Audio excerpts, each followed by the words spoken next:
Hello, how you guys doing? Welcome to the Messy Sweet Spot. I am Gigi, and we have a lot of stuff to discuss.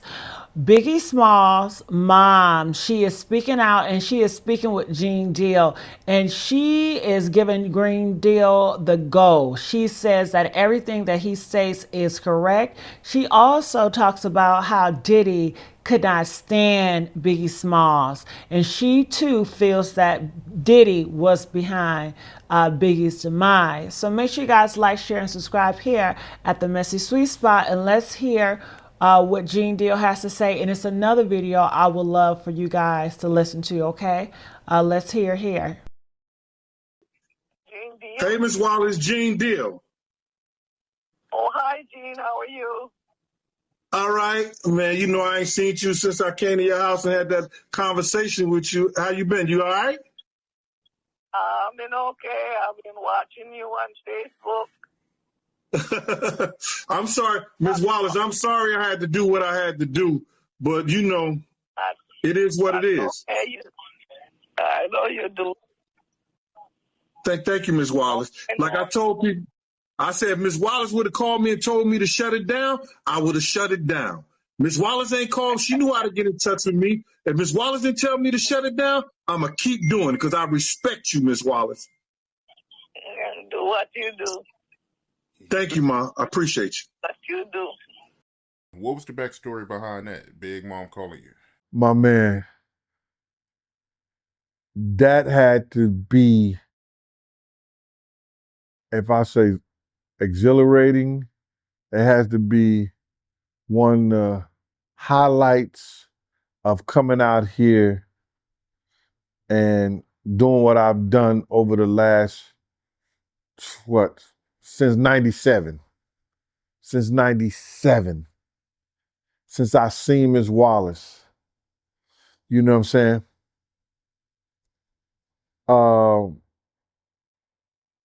To hold Miss Wallace's hand and explain to what happened to her son that night. It was one of the, I guess, most emotional times I've ever had in my life. Because here I am explaining how your son died and his last words and everything that went on after somebody who you trusted with your son's life told you that they didn't even know me. But God is good every time, man, all the time. You know what I'm saying? And when she mentioned my name, my fraternity brother, Bill Willard, was right there and said, yo, that's my fraternity brother, Gene Deal. I know him. I could call him right now. I went up to see Miss Wallace, brother. And she took me around her whole house and I seen the memorial of Big. I seen how this lady loved and lost her only child. And brother, when I say that it was an emotional time sitting there with her, it's something that I'll never forget, and I never ever want to go through that with my child or again with nobody else's. Miss Wallace is a strong lady. You know what I'm saying? Miss Wallace, you know, she, and I'm not saying because she's Jamaican, you know, or anything like that, that she got that down home, like she is about her business. But I used to be hurt because I knew the people that she had around her was puff boys. So we could never connect like that. So only time I tried to connect with Miss Wallace is when she needed me and she used Perry Sanders to call me if they needed something. That was her lawyer at the time. So, because I knew that those other cats that she had around her, they was for the benefit of themselves. And if you look at it, they benefit a lot through that estate with Big. Mark Pitts, Wayne Barrows, they was all cool with Puff. You understand? When they was working for Ms. Wallace. And I know I'm going around and beating around the bush with this, but brother, John Paperwork again, he got everybody number, he could do it like that. All right, so let me tell you guys this. I also want to share this, okay? This is Biggie Mama. Y'all got to listen to this. You know, some of some of his associates, I still want to strangle them. Big used to always clown him. Biggie's mother, Voletta Wallace, has revealed her son's true feelings towards Diddy, and they are not good. During an interview with The Breakfast Club, Voletta revealed that she always felt like strangling Biggie's associates. You know, some of some of his associates, I still want to strangle them. To add on to this, Diddy's former bodyguard, Gene Deal, also talked about how much Biggie hated Diddy. In a recent interview, Gene said that Biggie and Diddy weren't as close as Diddy portrays, and that Biggie was aware that Diddy was robbing him. That close because Big used to always clown him. You understand? You know, but Big needed him just as much as he needed Big. And I think that it was basically just a business type situation. But they were cool. But Puff had robbed Big and Big was robbing Puff. Gene also revealed that Biggie was planning on getting his publishing rights back from Diddy. Puff was robbing him and had robbed him out of his publishing and his marketing. Puff seen how Big learned how to put his publishing in other people's name to stop him from getting the money that he was owed. But Big had to play the game because Big wanted to get his publishing back and his marketing that he had sold out to Puff. Gene also claimed that the late rapper had made moves to leave Bad Boy for a lucrative deal worth more than $60 million.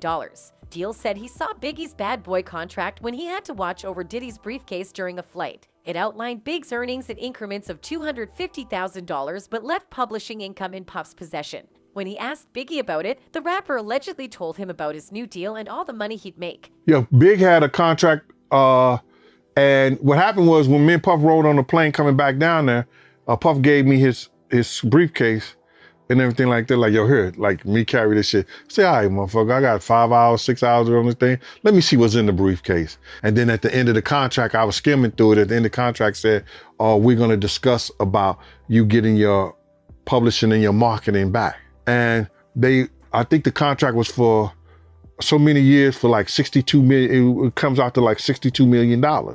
Fans have commented about this, with one fan saying, everybody knew Big would leave. Big outgrew Puff. Puff gave Big his break, but Puff could never be on the level without Big. If Puff could not have Big, nobody can. Another fan added, remember when Big's daughter said she wasn't invited to the Bad Boy reunion tour? Says what about Diddy Puff? A third fan wrote, I'd always thought it was weird that Biggie started his label outside of Bad Boy, and whenever he spoke of Puff, it was always about business, not personal like the way he spoke of other people like Jay-Z. Another fan added, Biggie and Diddy definitely weren't as close as everybody thought. Puffy never shows up at any event or tribute related to Biggie or anything. In a separate interview, Gene revealed that Diddy lied to Biggie's mother about not knowing him because he knew that Gene would expose him and reveal what happened on the night of Biggie's death. Mama my name, but he told her he didn't know me. Reason he probably did that was because he knew that I was going to tell Ms. Wallace all what happened. Fans have called out Diddy for pretending to care about Biggie, with one particular fan stating, what's sick is that Puff still to this day acts like he was a good person to Big. I really feel like he set this man up. The same man who helped him get to where he is now. Trust nobody. Another fan added, I find it interesting that Puffy isn't addressing anything Gene is saying. It's been years now. Gene is speaking facts. A third fan wrote, I remember after Biggie died, Miss Wallace didn't want Diddy to exploit her son anymore. Because back then Diddy was faithfully talking about how much he missed Big and was involved in everything regarding Big, that includes the celebrations, the mentions on social media, just like how Diddy was doing Kim. And Gene is right, all that be propaganda. And I think Ms. Wallace didn't want her son's legacy to be exploited like that anymore. I also think that is why Diddy barely mentions why he didn't go to Big's 50th celebration in New York. Voletta Wallace has spoken about how she believed Diddy used her son for his personal gains in her book titled Biggie, where she says, "I'm glad my son does not have to witness that the very people that he thought he could ride and die with wouldn't think twice about using his mother. I am glad that he's not here to see how they have used his image and his name.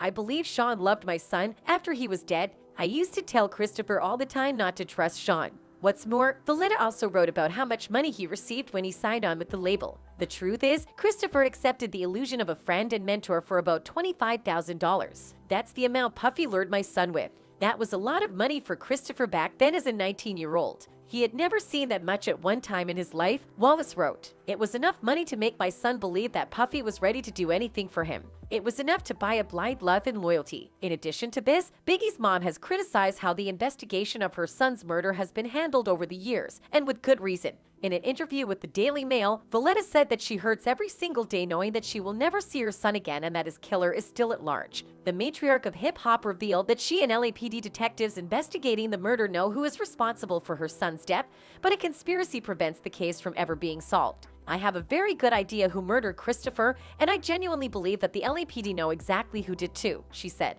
"They've done their investigation, but they just refuse to move forward. I don't know why they haven't arrested who was involved. It seems to me that it's one giant conspiracy, and someone is definitely being protected somewhere down the line. There's no closure for me until that murderer is behind bars and sentenced." There has been a lot of speculation on Diddy's involvement in Biggie's murder. Some people actually believe that Diddy was the intended target and not Biggie. This speculation was sparked by Gene, who claimed that he has evidence that suggests Diddy was the real target on the night Biggie was killed. According to Deal, Diddy had a hit on him, which was meant to take place after a party at the Peterson Automotive Museum in Los Angeles, where Biggie was scheduled to perform. Deal alleges that Diddy's security team received a tip-off about the hit and moved Diddy to a hotel, leaving Biggie behind at the museum. The hitman allegedly mistook Biggie for Diddy and opened fire on his SUV as it left the museum. Deal's claims are not new. In fact, Jaguar Wright, a neo-soul singer and former member of The Roots, has also made claims about Diddy's involvement in the death of the rapper. In a recent interview with the Hip Hop Uncensored podcast, Wright alleged that Diddy had a role in Biggie's murder and that she had heard about it from people who were close to the situation.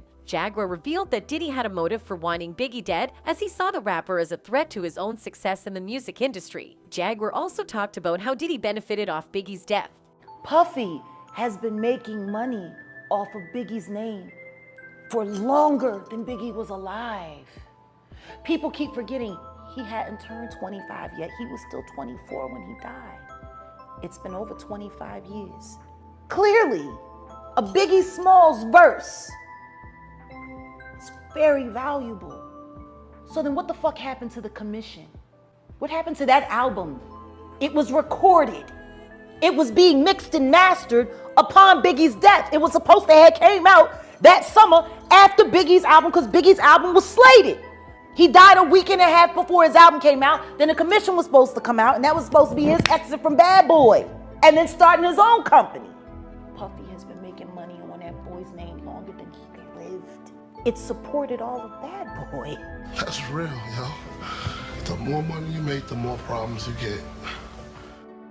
The Notorious Big was one of the most iconic figures in hip-hop history. His untimely death on March 9, 1997 sent shockwaves through the music industry and beyond, and remains one of the most controversial and mysterious cases in modern history. Biggie was born in Brooklyn, New York in 1972, and quickly made a name for himself in the city's underground rap scene. He signed with Sean Diddy Combs' label, Bad Boy Records, in 1992 and released his debut album, Ready to Die, in 1994. The album was a critical and commercial success, establishing Biggie as one of the most talented and influential rappers of his generation. But despite his success, Biggie's life was plagued by controversy and violence. He was involved in a heated feud with rapper Tupac Shakur, who was also gunned down in 1996. Many believed that the two murders were connected and that they were the result of an ongoing feud between rival hip-hop groups on the East and West Coasts. On the night of his death, Biggie attended a party hosted by Vibe magazine in Los Angeles. After leaving the party, he was riding in the front seat of a GMC Suburban when a vehicle pulled up beside him and opened fire. Biggie was hit 4 times, including a fatal shot to the chest. He was rushed to Cedars-Sinai Medical Center, where he was pronounced dead less than an hour later. The circumstances surrounding Biggie's death remain unclear to this day. Despite a massive investigation and multiple leads, the case went unsolved for nearly a decade.